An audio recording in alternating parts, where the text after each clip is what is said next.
I'm Evelyn Lee. And I'm Janine Chastain. We're collaborating on curated conversations to explore how the industry of architecture is changing. Together, we'll find ways to create new solutions to current challenges while elevating the value of architects. Welcome to Practice Disrupted.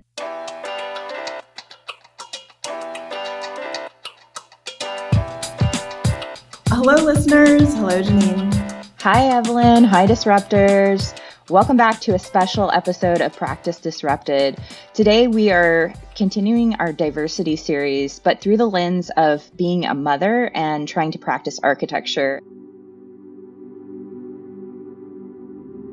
So Montgomery is my hometown, and I was able to coordinate with the office here to relocate for a temporary amount of time and give birth to our first son, my husband and I, back in the spring of 2021. So we relocated, and late July of 2021, I gave birth to my son, Kai. And we're in Montgomery, Alabama, where, again, my hometown was, and my husband's from Birmingham, Alabama. So being able to have that flexibility to be in our home state, hometown, be surrounded by family, friends, and colleagues that were really supportive was actually extremely helpful. I got a chance to work, in person and still have that flexibility of being remote when I needed to. I had that family support of a close family member, my aunt, actually, who kept my son until he was 6 months old. So that was really nice not to have to be, thrown into the daycare world right off bat. So she kept him until he was 6 months. I took maternity leave for 2 months after he was born. And my transition back into architecture firm life wasn't too bad. I came back and realized that some projects had been put on hold that were government-based. And I was closing out tasks with some projects that were also kind of coming to an end and being put on hold. So it was a pretty smooth transition back into the firm, not overly stressful or overwhelming. And then some shifts happened at 6 months when Kai did go to daycare for the first time. I had to, figure out how to balance, pick up drop-offs at a certain time. When projects did have certain deadlines, how to manage those deadlines and tasks when Kai would get sick from daycare, bugs, viruses, whatever it was. There were times, of course, when I had to kind of huddle over my computer at night and get some things done, or either, during nap times on weekends, just try to get as much done as possible.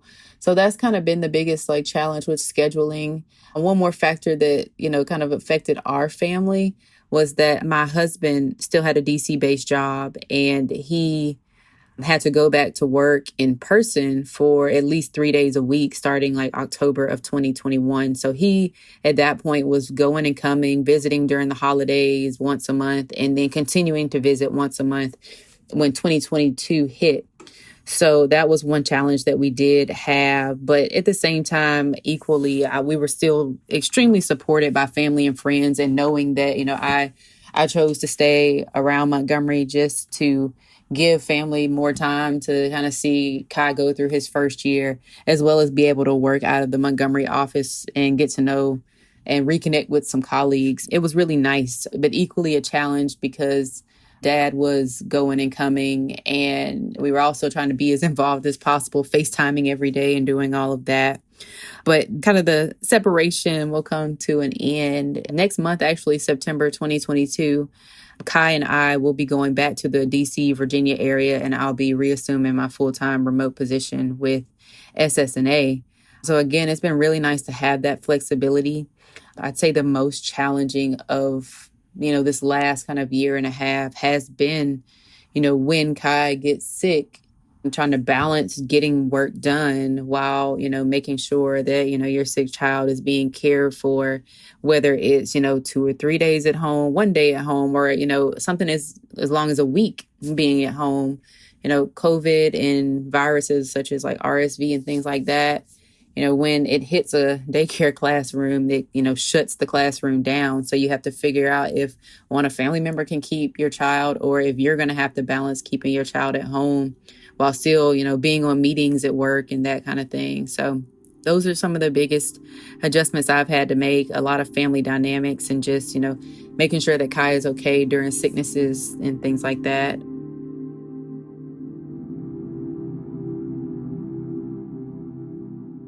I think I've hit re-record on this story at least 20 different times.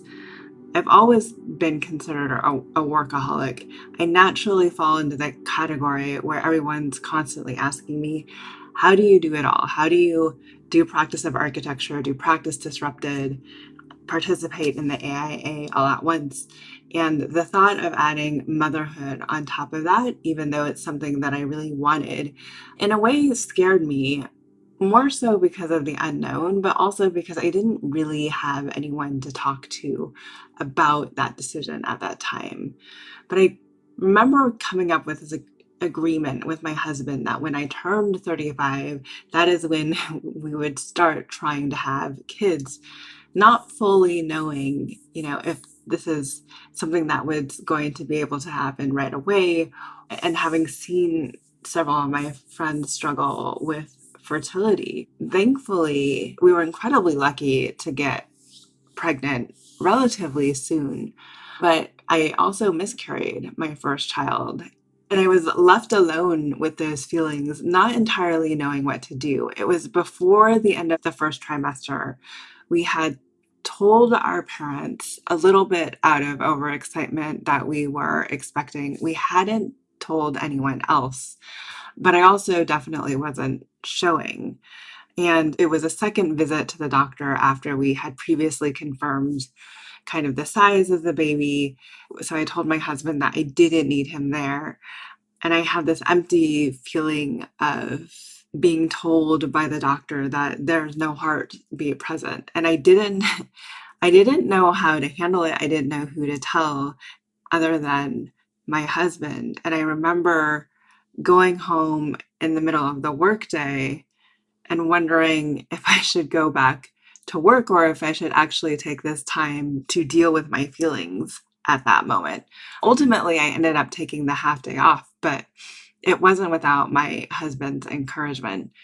And then the second pregnancy, which was successful, was interesting to navigate purely from the fact that I was the first person in my company at that time, to the first female to have a child. So navigating short-term leave, maternity leave, what that looks like, and what my return to work plan looks like, all on my own with the help of our bookkeeper, was really interesting. Thankfully, I had a really supportive firm, but I didn't know who to talk to. I felt like all the individuals that I knew who had been a mother were raising their kids in this time where they were trying to hide their pregnancies, not sure when to tell their clients. And a part of me wanted to believe that things had changed, that we were in a different place, that this transition was doable. I think part of me, I was just talking myself up in order to, say like, this is okay. You can do it all. And somehow I feel like I've managed to do that. And now I have two kids, ages 5 and 7.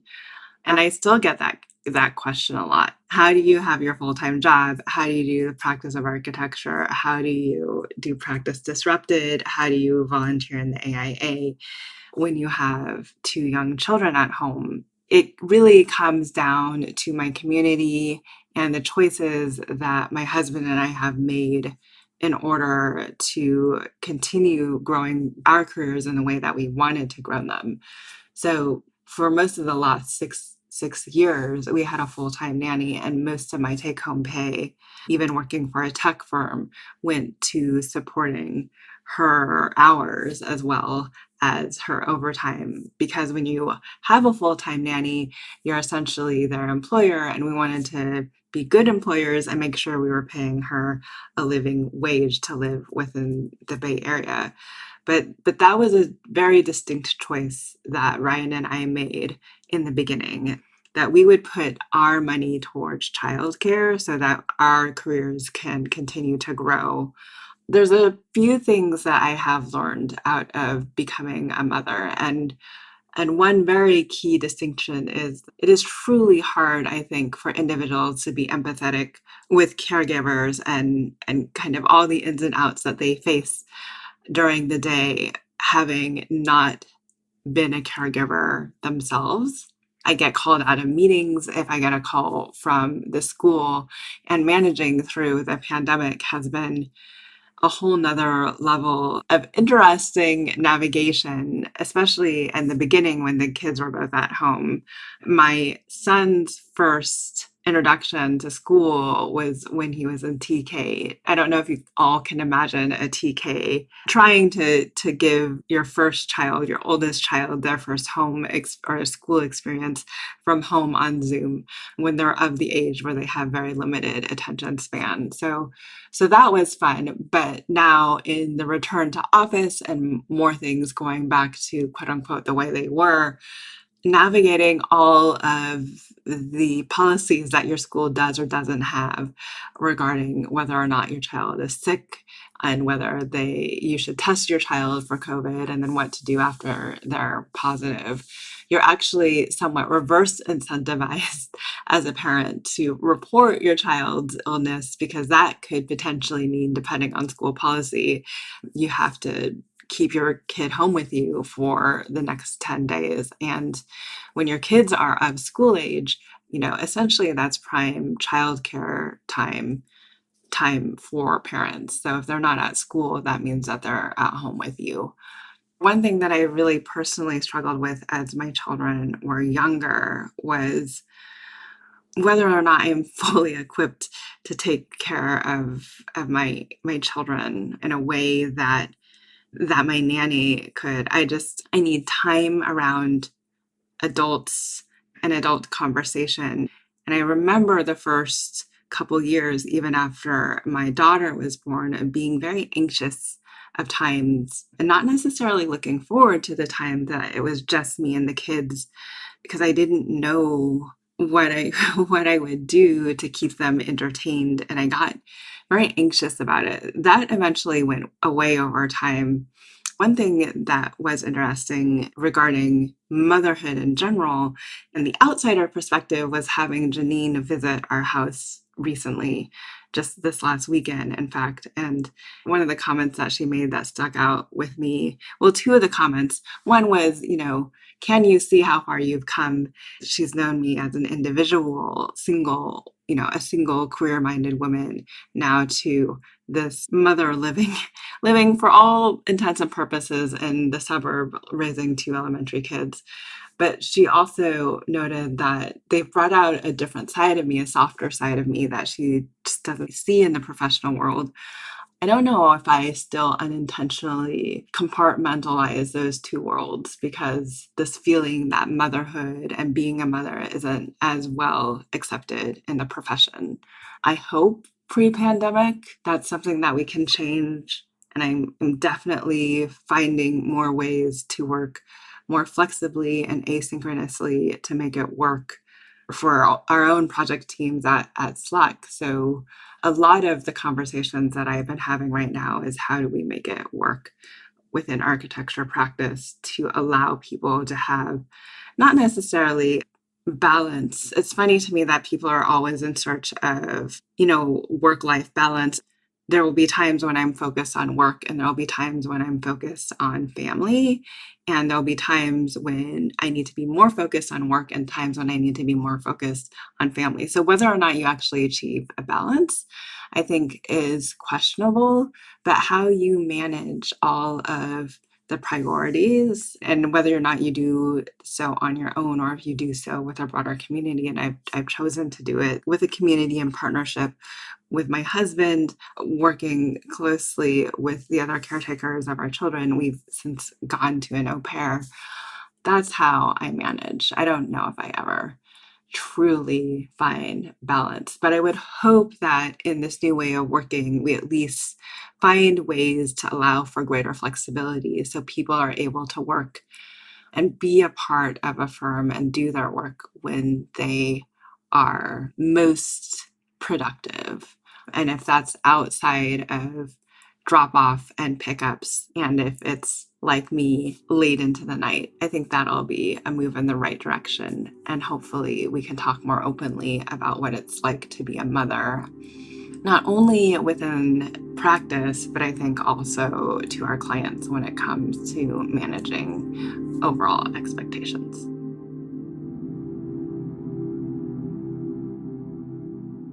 So soon after my business partner Ming and I started our firm at the beginning of 2014, we actually got pregnant 3 weeks apart from each other. And we really actually did try to avoid that from the beginning, but for various different reasons, you just can't control some of these things. And at that point, it was only us two in the firm, no employees. So Ming ended up having to hide her belly under a trench coat so that our clients would not have to worry about someone not being able to attend to their project when we had our babies. For some reason, Ming's belly was showing more, so she decided to be the one that would hide her belly under the trench coat. Also, I think, as you know, commercial projects often have very strict schedules, very inflexible schedules. So we couldn't really afford to take maternity leaves beyond like 2 weeks. And so without skipping a beat, both of us were back at work, despite having one of us gotten a C-section, another experiencing breastfeeding complications, babies not sleeping, all of that stuff. And we were often pumping a car in the back seat, all cramped up before our meetings. And of course, this was long before cordless pumps were invented. So when we had our second children, we did not have our second children at the same time, thankfully. And perhaps due to some stress I was going through at the time, I actually experienced secondary infertility, which involved a lot of visits to the fertility doctor. And there were only women in our office at the time. We're relatively close. And so I just ended up being transparent about why I was out and about so much. But I couldn't help but sympathize for other people working in firms where, they would not be able to be as transparent with their coworkers and have to worry about their coworkers wondering why they were always out. And not everyone even feels comfortable sharing these types of struggles. So I ended up getting pregnant without having to go through IVF somehow. I was able to have a VBAC, a vaginal birth after C-section, but that also resulted in some severe tearing during childbirth and diastasis recti. So I ended up having to go to a lot of physical therapy appointments to get myself even somewhat functional again. And again, I was very thankful that I was in a work situation where the people I worked with understood what I needed to go through. Actually, none of my employees at the time had children, but we just have a very understanding kind of work culture. And I was very thankful about that. So another thing is that people are often asking Ming and me about work-life balance because they know that we both have 2 kids and we're running this growing practice. And especially with the uncertainties of being a parent, the primary caregiver of our children, especially during this pandemic, especially earlier in the pandemic when children weren't able to go to school or classrooms would easily get shut down whenever there was a case, Ming and I have started to talk more about work-life blending and flexibility. So, as you know, school schedules are often erratic, summer camp schedules even more so. When a child is sick, it's not like we can even hire a babysitter to watch them, especially during COVID.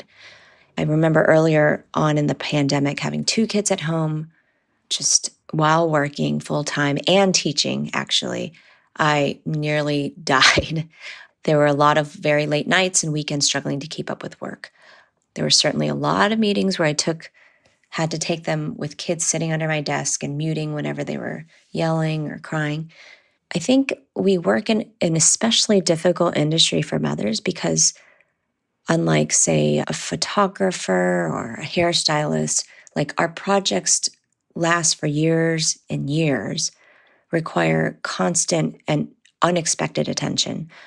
And the workload can be so unpredictable, especially during construction.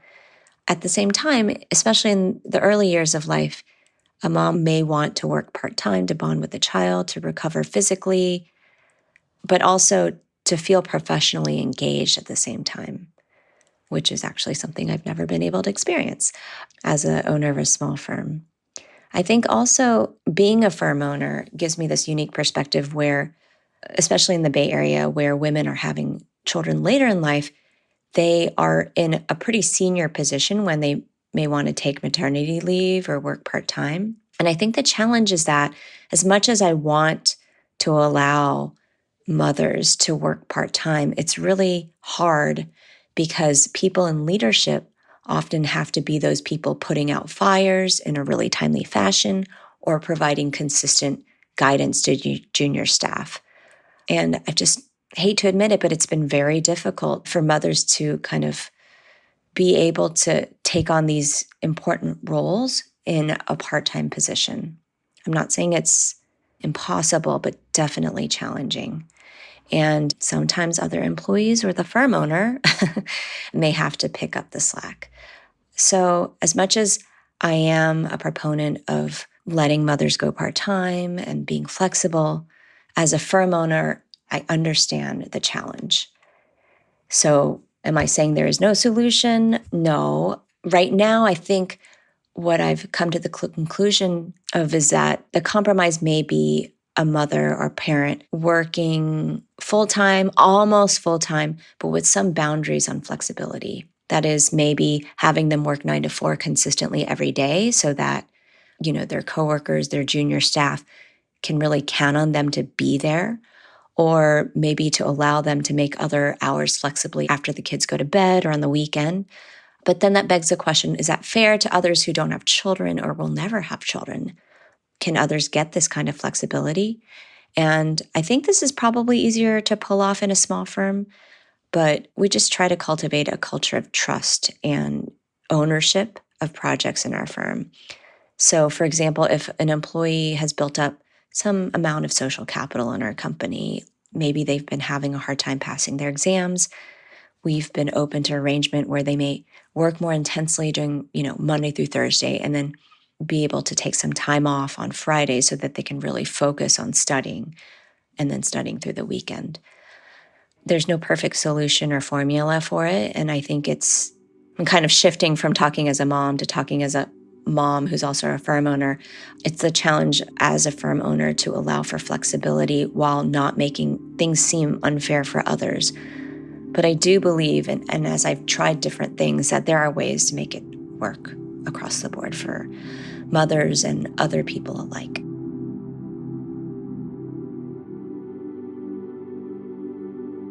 We have gathered 3 very special guests today to help us discuss this conversation. Christina Cho Yu is a founding partner at Atelier Cho Thompson in San Francisco and New Haven. And we also have Jennifer Matthews, who is a designer at SSNA Design Collective based in Montgomery, Alabama. And our very own Evelyn Lee, who is going to share her perspective. And she, of course, works at Slack and works on the practice of architecture and the podcast. So welcome, everyone. We are super glad to have you here today. Yeah, thanks for the invitation. Thank you. Thank you. I wanted to kind of start by asking you to frame from your own perspective why you think a conversation about being a mother is a diversity, equity, and inclusion related topic. So I can jump in on this one. We all know that in school we're 50% women, 50% men. When trying to understand where that drop off is in women in leadership in the profession, I feel like it happens. And being a mother and trying to raise a family while being engaged in the industry is a large part of that drop off. So when it comes to equity, diversity, and inclusion and making sure that we maintain the female voice in the conversation, I think this is an important one to have. I agree, Evelyn. I guess anecdotally, what I hear from a lot of women working in the profession is that their needs are sometimes not considered. There are a lot of conversations, I think, that are private related to becoming a mother or having children or trying to even raise your children, that sometimes they're not things that you can talk about in the workplace, or people don't feel comfortable talking about them in the workplace. And I think indirectly, then their needs are also maybe not considered in the context of a work environment. And so trying to understand, I think, in this conversation, what is important to mothers, what should architecture firm owners be thinking about in the context of working parents. I think there's a lot to discuss that kind of goes under the radar. And I thought that not only because there's the narrative that women don't become architects because they want to raise families and step out of the profession to do that. That's one part of it, but also for the women that stay in, which all three of you are still actively engaged in your careers. What is it that is happening in your careers, and what do you need in terms of support? What does that look like? So why don't we start by talking about the themes that you heard in each other's stories? What did you hear by listening to each other? I think in general, just trying to tell your story and listening to everyone try to tell their story, there's nothing easy about it. I probably re-recorded like 10 times, each time feeling like I forgot information or just felt like I didn't say something right. And I think the saying something right stemmed from just like the uncertainty of even wrapping your mind around the thought of wanting to become a mother, becoming a mother, and then dealing with like the after postpartum and getting back into like the work life balance after maternity leave is over. For me, that was, this whole past year.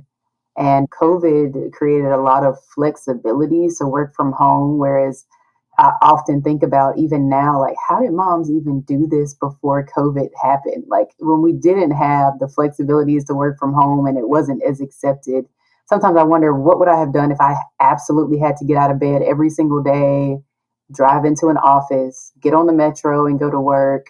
Like, if I was feeling great, not feeling great, whatever. And then, maternity leave, like, once it's over, having to go right back to the office. But I was hired as a full time remote employee. So I had a lot of flexibilities that I know most women, didn't have, don't have. So it makes the story difficult. It made the story of me trying to tell my story difficult and still trying to wrap my mind around like how in the world did I do this and how in the world did women do this before COVID happened. Yeah, I think being a mother in architecture we haven't really had the post-COVID conversation about this. But if you kind of see, articles written about why so many women have left architecture, the attrition has often been attributed to the lack of flexibility. And so even though a lot of moms barely survived COVID with the children under their desks as they're Zooming in meetings and trying to work while they're screaming and crying in the background. Like now the dust is starting to settle because if someone has COVID, the whole class doesn't have to quarantine for 2 weeks or whatever it used to be. The dust is starting to settle. But I think the increase in flexibility and remote work is benefiting not only mothers, but also, other employees. In my recording, I actually talked a lot about that. Like, because I'm a firm owner, I'm very sensitive about giving special privileges to a mom just because she's a mom. And so I have to think about like how can I equitably extend certain privileges like flexibility or remote work to other people. And I think that that's what Ming and I have been trying to do. For example, if you are someone who will never have children, it doesn't feel fair that you're not extended those same benefits too. So as a firm owner, that's finding those benefits and privileges that could be more equitably shared across the firm has been something that I've been thinking a lot about. And so I think when I was listening to Evelyn, I'm kind of like you. Like, I think some parents or some moms, they love their newborn, but they do kind of crave talking with other grownups or doing a little bit of work. And so I would say, like, There may be some women who don't want to just full on take full-time maternity leave off for 3 or 6 months or whatever you want. They might want the flexibility to take on part-time work.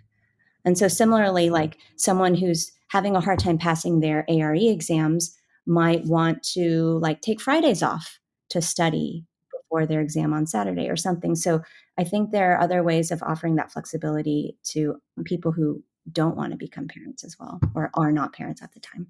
I mean, the one interesting thing about all of our stories, and I think Christina and I have kids that are very similar in age, and we're kind of at a similar point, is that it's a never ending story, right? I think Jennifer, in our struggle to figure out like how much of the story do we tell and what part of it do we tell, is because it's ever evolving and it's ever changing.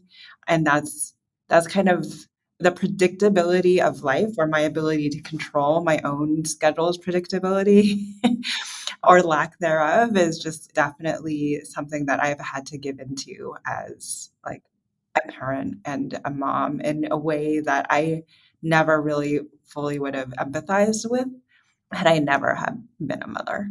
I remember one of the first firms I worked at, one mom was struggling and her child was sick repeatedly. She had younger children at the time. And I felt that because I remember sitting there like, goodness, her child is always sick. She's always having to leave. I mean, I didn't think anything of it or about her, but I know there were others around who were just like, she's just never here. She's, all these things. And one thing that Evelyn definitely said is like, you just have to, the empathy of just having to know that there are going to be times where in a week at a time, like the sicknesses will happen and there's nothing you can do about it.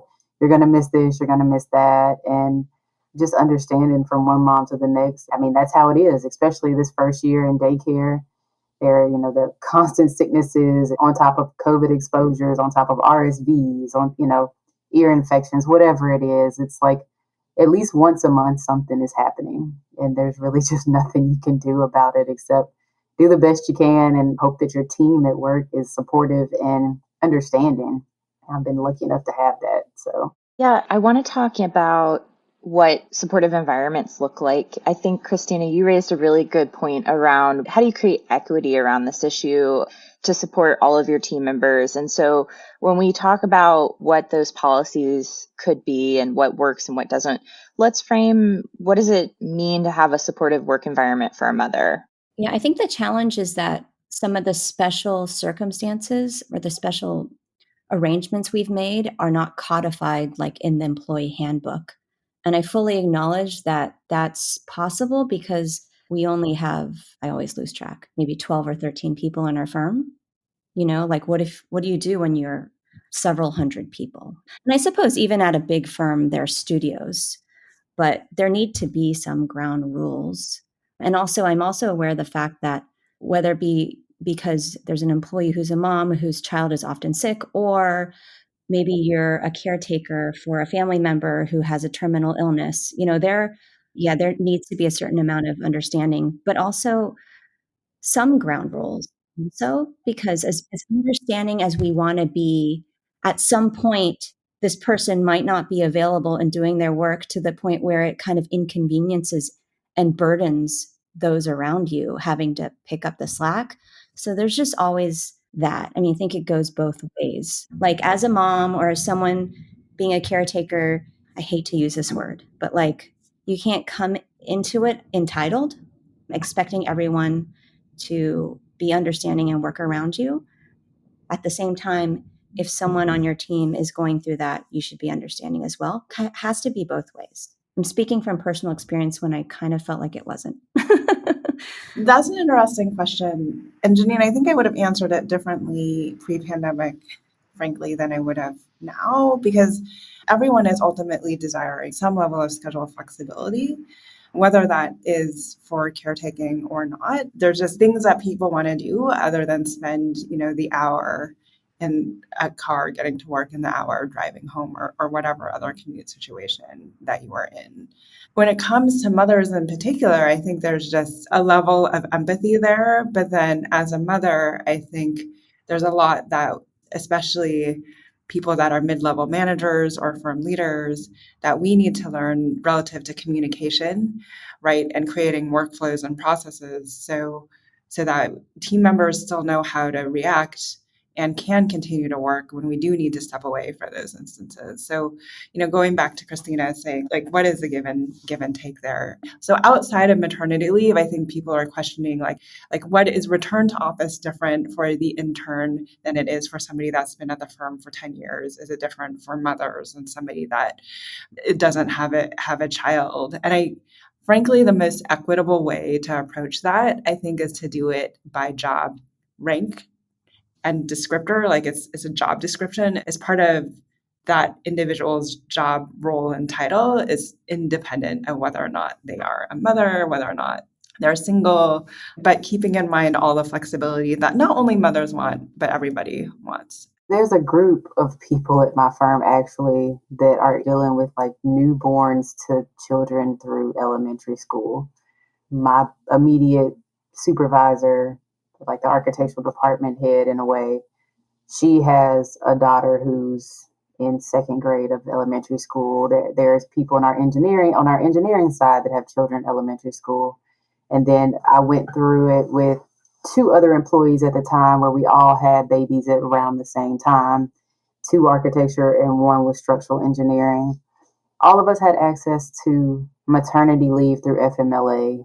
I mean, it wasn't paid maternity leave or paternity leave, but we had some access to some kind of flexibility based off of the time that we could take off or had to take off. When we were preparing to go on those leaves, our department heads tried to strategically make sure that we were at a level of some kind of pass off or completion when we went on leave.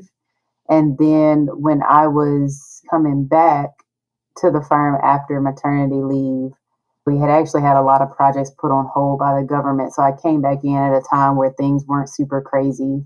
So, we had the flexibilities of being able to, kind of focus on our kids a little bit more and kind of ease our way back into the project lifestyle. And even then, our boss had paired somebody with us just in case we needed help with things. If our kids did have needs, they were really understanding, actually. Even when we returned, one other coworker and I, the HR person, set up a lactation room that we could kind of coordinate with and lock the door. And we had a sofa and a refrigerator. And we were really fortunate to be able to have that. But I believe it was another coworker who said that she had gone through the pumping stages and the breastfeeding stages the year and a half prior to us. And I believe that she kind of brought it up to the HR person. Well, I use the interiors room, but, I know we have two people now. And I think they kind of, somebody spoke up and was just like, we need this. So it happened, and that accommodation did happen. But even then, kind of as the office started to transition back into like working in person, they gave us the option. This is everybody in our office, the option to pick how many days we wanted to come back and physically work in person. So we still got a chance to kind of be home and remote as projects were still ramping back up, which, that gave me a great amount of flexibility, whether it's, a 15-minute break in the morning or my lunch break or a 15-minute break or some kind of little break before I go pick up to either, wash some clothes, some baby clothes, or sterilize some bottles and do the things that don't seem like that big, but they are big. But just having those flexibilities is still having those flexibilities to kind of just, get things done. And then if your child is home, I mean, the project manager I work for now, he's a guy, he has a 5-year-old and he's full-time remote out of New York. So I'm just among a group of people who have baby stages and elementary stages still at the forefront or not so far removed that they all understand. Even the more senior people in the firm, like I think they're at a phase now where their kids are either going off to college or graduating college, and they're in this kind of mindset in life where it's like, oh, I really miss my kids being that little, and I've dealt with that too. So even they understand if you have responsibilities you have to take care of. Like I'm very lucky to have the team that I have right now that understands at that level. They check in, they ask how things are going, they ask how your child is doing. This isn't that pressing today. So, if you need to focus on your child today, then do that. So I've been really fortunate. So let's talk about some of the policies that you all have implemented or you've seen implemented in your businesses that specifically support parents or mothers. Are there any new policy changes that you can think of or that come to mind? Well, we recently, after running the numbers, of course, because it was challenging as a small firm, Ming and I decided to supplement the FMLA pay to 100%, which is only required by law in San Francisco to companies, don't quote me on this, but I think bigger than 20 people. But yeah, as a small firm, it's a lot of money and it was difficult, but kind of in principle, we stood by that. I hope that one day the government will just supplement that and it wouldn't be up to the companies to do that, especially as a small firm. But that's one big thing that we've done. Even pre-COVID, we had Fridays as a remote day. So I think, again, aside from the supplemental pay, a lot of the flexibility that we've been giving, we try to do it equitably so that people who are not parents can also benefit. I really want to commend you on that because that's a big deal, especially as a small business to take that on. I had a group of women that reached out to me asking about what was standard in firms. And so that led me down this whole rabbit hole of trying to research what policies were happening in the state that I'm in, which is North Carolina. And I got to say, unless you're a big firm, not much. And so, Christine, I think it's great to hear that Atelier Cho Thompson's stepping up to like offer that to your employees. More firms should be doing that. Similar to Christina, there's things that we encourage mothers to do independent. So, for instance, you can decide whether or not you want to leave it as busy on your calendar or if you really want to say, like, I am taking a break to pump milk right now. But, as a returning mother to the office, like I literally blocked off those times on my calendars and I refused to just accept meetings at that time. So there's small things like that that we kind of encourage moms to do just to manage their schedule, to be able to do the things that you need to do to take care of yourself and your baby. And the other things that we really encourage teams generally to do is to develop kind of a team agreement. So maybe at the start of a project, if you have, and this is harder if you're working across multiple projects, maybe it happens higher up at the firm level, but kind of what are the team's core working hours? So whether or not you're in the office together or whether or not you're a hybrid situation or fully remote, like what are like 3 to 4 hours a day, like from 10 to 2, which bridges lunch. So maybe that's a bad example, where if somebody sends an email, a text, a Slack, like they're going to get a response immediately. So you kind of hold all of your questions for those times if you need an immediate response. And then, outside of that time, it's okay to pose the question, but you don't necessarily expect somebody to follow up with you immediately. So creating these environments that allows for flexibility within constraints is kind of what we're trying to set up. Yeah, Evelyn, I like that. Flexibility with constraints. Did you say restraints or constraints? With some ground rules. And again, not all of this is codified in our handbook or anything, but I'm thinking like lately I've realized the importance of in-person time. It just is invaluable to building rapport and trust amongst a team. And so, Jennifer's fortunate to work at an all remote place and they seem to have like a really good rapport there. But I did have an incident in my office where one person had never met another person in person and it all blew over and it's fine now. But, there was some tension because the only thing I could think of was that they just never met and like joked around or shared about their lives or, whatever it is that helps build trust. And so I don't think I could ever let anyone go fully remote without having established some relationship with the team. But we do have a case where, as you know, like a lot of schools, they end at 4 and her husband can't pick her kids up. She has to. And so what we decided was that there would be in-person time from 9 to 4. So she'd have a really solid amount of time to do, whatever, charrette, direct junior staff, just build rapport. And that was like a reliable chunk of time on certain days each week when she would be available. And then, the 1 or 2 hours outside of that she could do at home. But I think it was important that we set that 9 to 4 period as like a reliable time when she would be available to everybody and be in person with us. And I think that's worked out really well. So just one clarifying point. I am full-time remote, but for the past year since my son was born, we went back to Montgomery, Alabama, where the home office is. So one benefit of being a remote employee is that they would like you to check in so many times a year with your home office. So for me, that's Montgomery, Alabama. For my New York project manager, that's the Knoxville, Tennessee office. So we have three offices. Auburn office, they're all in person. That's just how they function. Tennessee office, they're also all in person. So we have some rotating ways in which we engage, and we also travel a lot with the government projects. So I've traveled a bit in the past couple of months, which has helped me bond with some team members too. So it's been nice to have that flexible travel. Mm-hmm. I know this is a little off topic, but I feel like a lot of people are asking or trying to figure out how to make this remote hybrid work function. And do you guys have any quick tips about what has been successful for making that work in your organizations? We're so small that we're sort of one group, but making sure that you're in person on the same days as people in your group.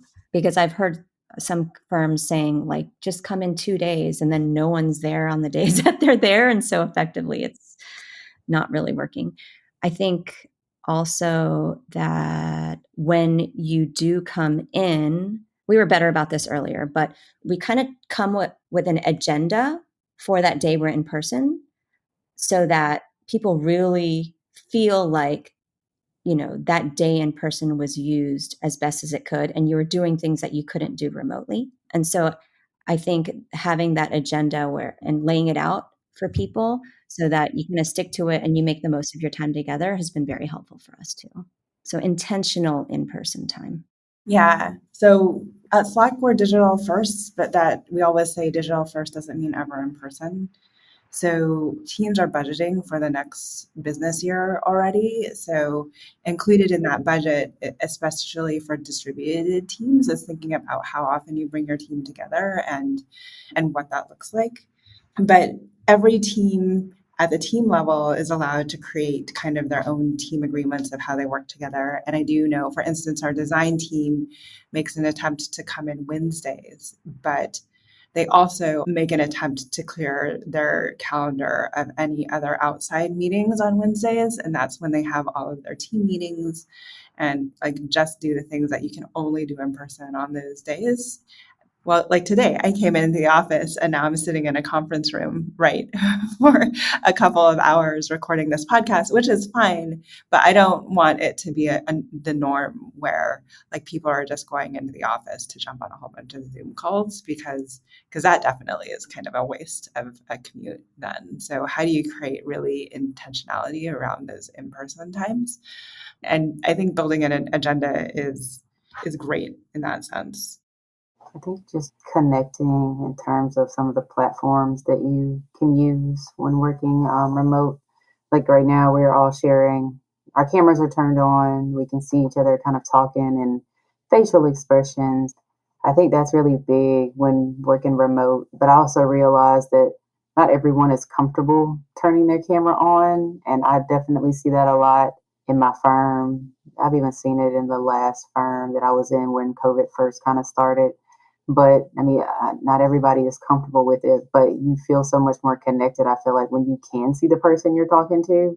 So that's a big help, but also tools like Teams and having all of those kind of, live platforms where if you make a change or an edit, it happens instantly, or like Bluebeam where you have a session and you can upload documents and everybody can kind of work in it simultaneously. So I think your tools are just as important as the capabilities of like screen share and, turning your camera on. That's been really helpful.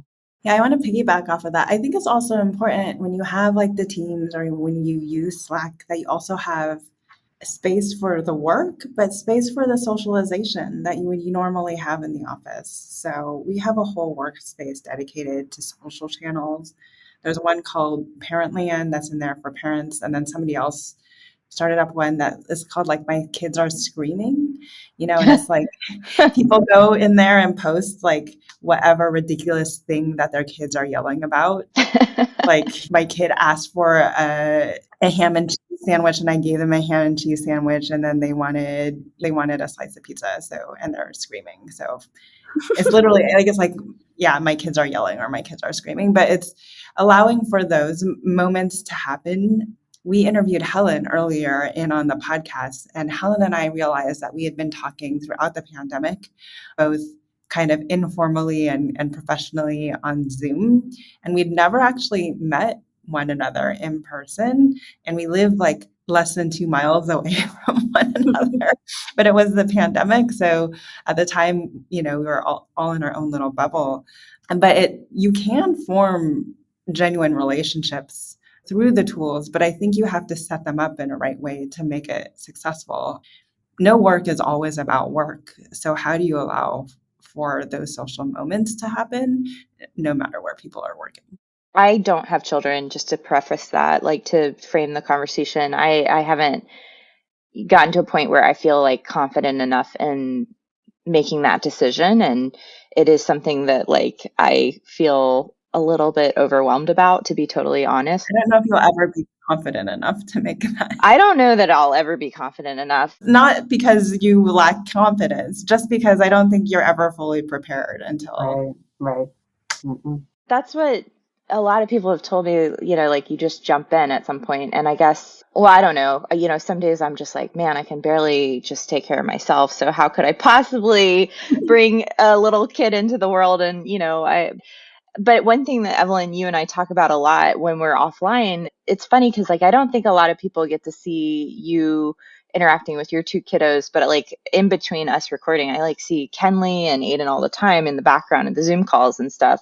And they're a major part of your life. And so we talk about like basically I think how much you change as a parent once you go through this process, from the initial pregnancy to you have the child, and then you've got the first period of the year where you're trying to figure out what you're doing, and then to now where you are now. Both Evelyn and Christina, you have young children that they can make decisions on their own, and you kind of have to like navigate that relationship in a little bit different way than when they can't take care of themselves in any way, shape, or form. So I wanted to talk about how that transformation has happened for each of you, and like what have you noticed that you've changed? What has been good or challenging about that?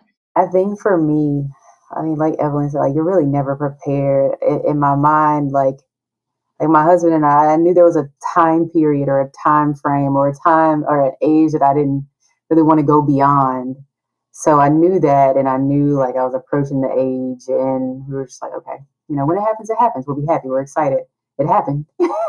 And you try to prepare as best as you can, but you're just like almost spinning your wheels, and then you actually just react after the baby comes, and you spend time reacting. But for me, I think it just took me a little while to just like really have that level of like of a bond, I guess you can say, and just like meshing with Kai, that's my little boy's name. And I think a lot of that actually really kicked in when maternity leave was over. I spent 9 weeks at home with him. And, at that point, it's just like, all right, this is my baby. I'm taking care of him. I'm doing all the things I need to, breastfeeding, pumping, all these things. And then it's like, boom, okay, I got to go back to work. And now it's just like, oh no, what do you mean I have to leave my baby? And I think that automatically in my mind, like a switch came on where it's just like, what do you mean I have to leave him now? Or, who's going to take care of him the way that I'm taking care of him?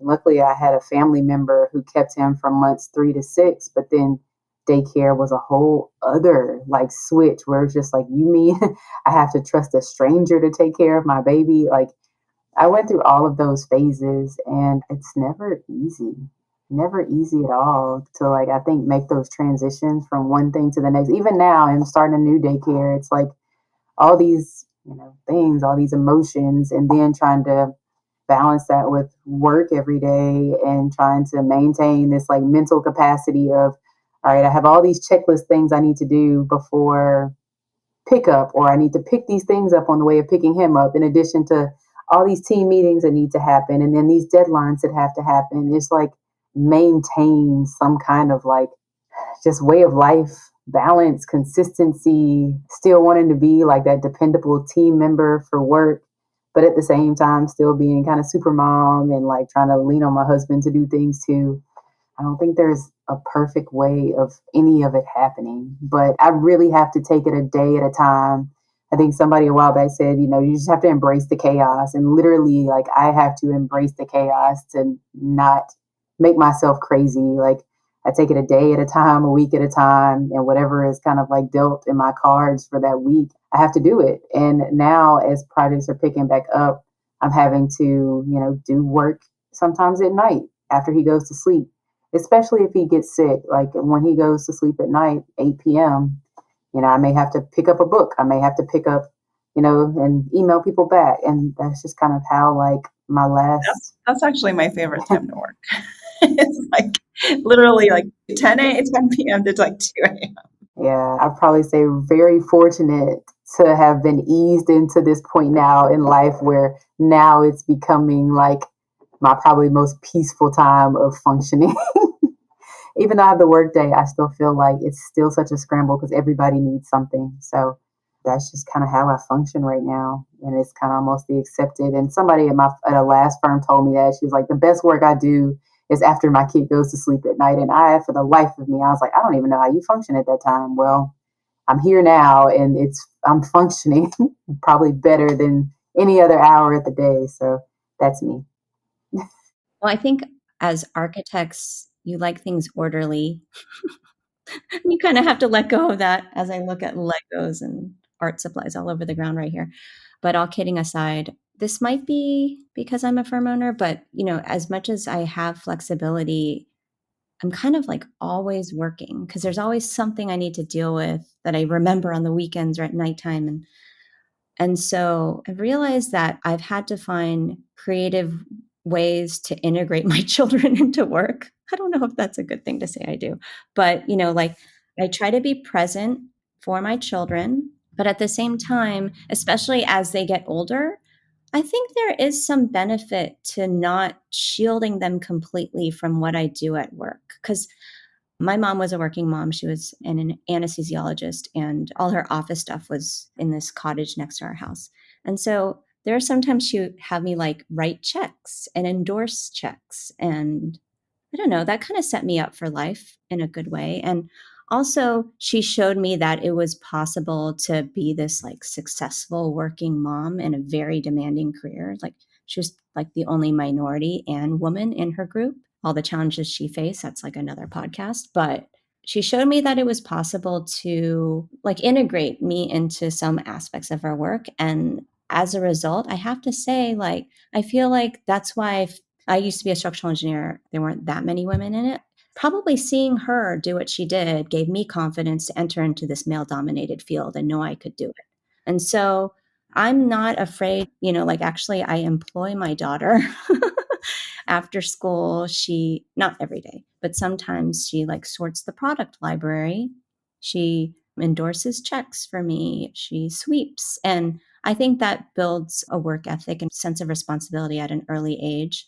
And so the generation before us, they say that there was a lot of helicopter parenting, and the parents nowadays are trying to help their kids become more independent. And so I think that a little bit of integration into your work actually benefits them. So I'm trying to find ways to do that. And it's okay for them to watch me do a Zoom at home. Like they can learn about how to interact with professionals. Yeah, so I don't totally turn off and shield them from work, but I do try to be present.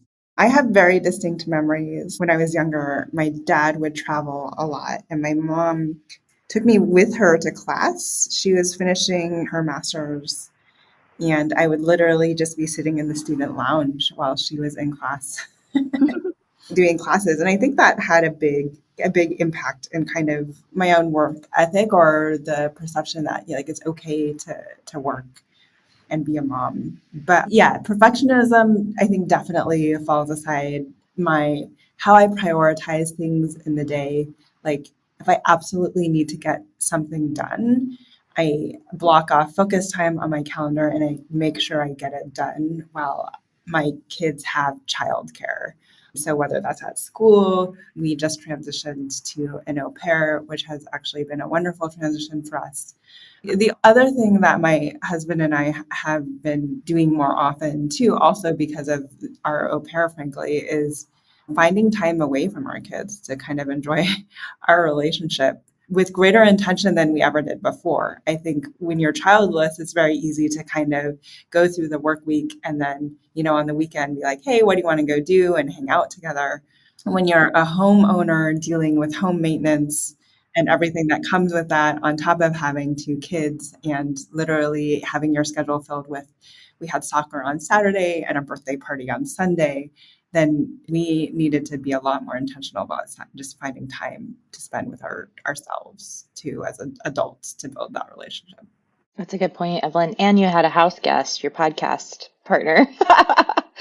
Let's close this conversation out by talking about any advice that you'd give to other parents navigating a career in architecture. What words of wisdom can you share with them as they are navigating this journey for themselves? This podcast has made me realize I had a very isolated moment when I decided to leave architecture. I also, in kind of telling my story, realized that I felt like I didn't have anyone to talk to about becoming a new mom.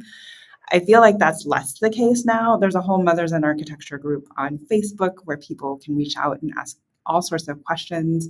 There's a lot more people that I know that have managed through FMLA and what that means. There's a lot more firms like Cho Thompson that are setting examples of what it means to actually have a maternity leave.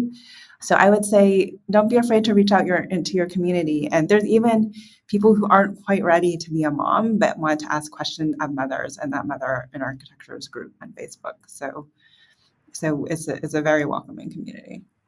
I would say that there are many ways you can't prepare for it, but at the same time, there are ways you can kind of wrap your mind around certain things. For me, I had to learn through seeing a coworker go through calculating FMLA. This was probably about a year and a half before I had Kai, and I just remember sitting next to her, and she was telling me that she didn't have a lot of leave to take off, and she had just missed the window for the firm bringing in an AFLAC short-term disability policy in which she could claim to help out with bills and things like that when she went on maternity leave. So she was literally sitting there, and I did the same thing. You sit there and you calculate your leave down to like the last half hour before you can take unpaid leave. That was one very eye-opening thing for me, to sit there and calculate so much time to try to see how much time I could spend with the newborn. At the same time, just, mentally wrapping my head around, am I at a firm that I foresee myself staying in and connecting with as far as their mission, their vision, and their support for their employees the way that I would want them to when I have a child, a newborn child at that. Those are some things that I didn't really think about like months before, even becoming pregnant, but very reality checks and real things of considerations once I was pregnant. Again, I was fortunate. I did join a firm that was very supportive, and I did learn through a coworker that there are these policies out there that exist that do help out when you go on unpaid leave. So that was very helpful. I think, just taking a step back and just thinking about like your current, are you, at a place you want to be that's supportive? Do you have the policies in place that will allow you the time to bond with your child? And, that gives you that amount of time that you want away from the office. Is everybody in the background supportive of that? And you're trying to maneuver through new parenting.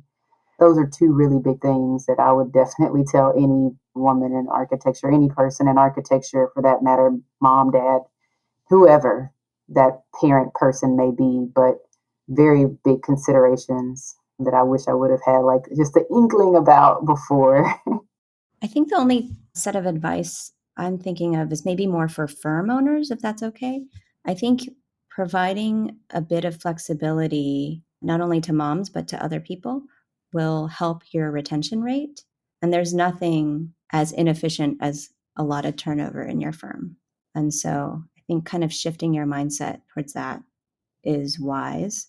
One thing I forgot is, in general, employees, in this day and age, when you have to take care of your business, like you just have to take care of it, no matter who you are. If you're a architectural designer, PA, principal, whoever, like if you have something that's important to you to do and you leave and go do it, and you block out that time on your calendar, I'm not available, I'm not here, that's a thing. But I feel like, as a new parent, new mom, or whoever, you feel like you have to go like this extra distance, extra beyond. Well, I have to sacrifice these things. I can't go to these things to support my children or whatever. And I had a very big reminder from my boss mentor right now where she was like, well, I noticed so-and-so every week, every Wednesday, this person goes and they go to soccer practice and, they leave at 4 o'clock to go do that. And that's what they do.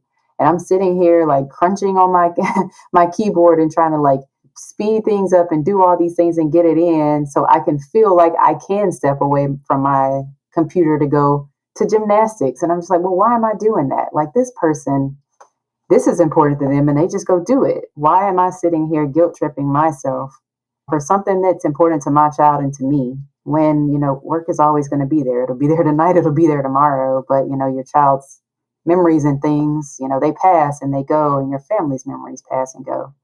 So that was a very big thing for me to hear somebody so high up in the firm say something like that to me.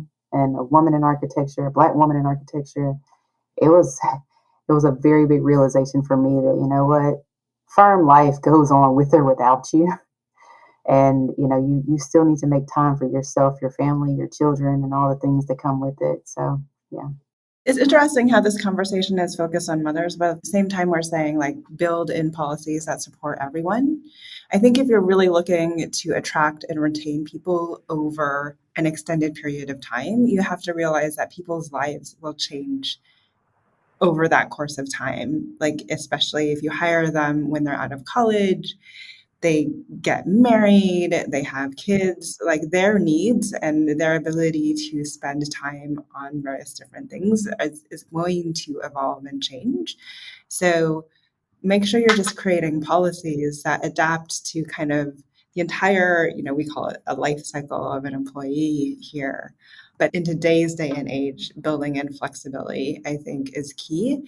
And for those individuals, those firms that have started, a remote process, I think everything has to be done with greater intentionality. There is real bias to those individuals that are getting FaceTime with leaders because they're not in a remote office and they're showing up regularly. So make sure that the Jennifers of the world, don't get left off the promotion conversation just because they're remote and not in the office.